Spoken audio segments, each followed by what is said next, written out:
स्वप्नातील भारत असा असेल माझ्या स्वप्नातील भारत.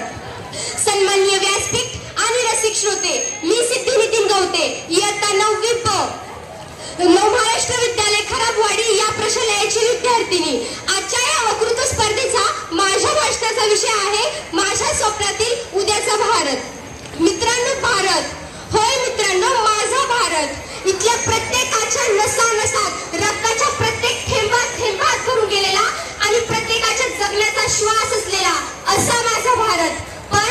पण एकेकाळी सोन्याचा धूर निघत असलेल्या माझ्या भारत देशाला कोणाची तरी दृष्ट लागली हो, आणि विषमता, गरिबी, भ्रष्टाचार या सर्वांनी या समृद्ध आणि संपन्न देशाचीच वाट लावली हो, आणि संयोजकांवर हा विषय देण्याची वेळ आली. माझ्या स्वप्नातील भारत, किती सुंदर कल्पना. कसा आहे माझ्या स्वप्नातील भारत, कसा असेल माझ्या स्वप्नातील भारत? तर चारित्र्य संपन्न आणि नीतिमत्ता असलेल्या खऱ्या देशभक्तांचा देश असेल.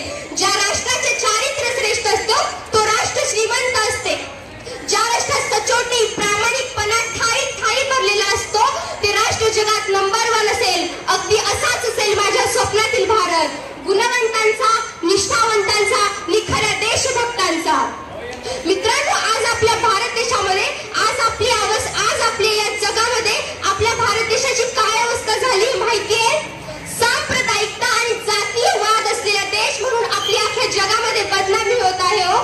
पण हेच माझ्या स्वप्नातील भारतात मानवता हाच खरा धर्म असेल. हिंदू, मुस्लिम, शीख, इसाई यांच्यात रक्ताचे नाते नसले तरी काळजातले, हृदयातले नाते असेल. मित्रांनो, एका कवीनं म्हटलंय, येशूच्या जखमेवरती श्रीराम घाली ते फुंकर, मशिदीत दिसतो तेव्हा हे स्वप्न पाहिले सुंदर, हे स्वप्न पाहिले सुंदर.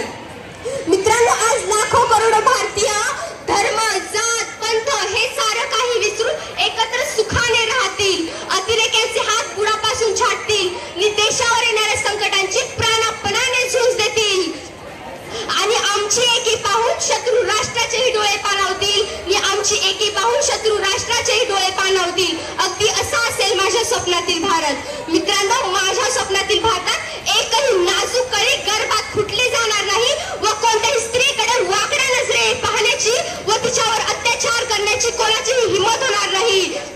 उलट कल्याणच्या सुभेदाराच्या सुनेला साडी सोळून परत पाठवताना छत्रपती शिवरायांनी म्हटले होते, अशीच आमची आई असती सुंदर रूपवती, आम्ही सुंदर झालो असतो वदले छत्रपती.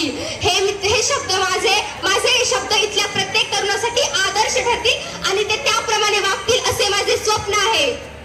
मित्रांनो, 2020 मध्ये भारताचे माजी राष्ट्रपती डॉक्टर APJ अब्दुल कलाम यांनी भारताला जागतिक महासत्ता बनवण्याचे स्वप्न पाहिले.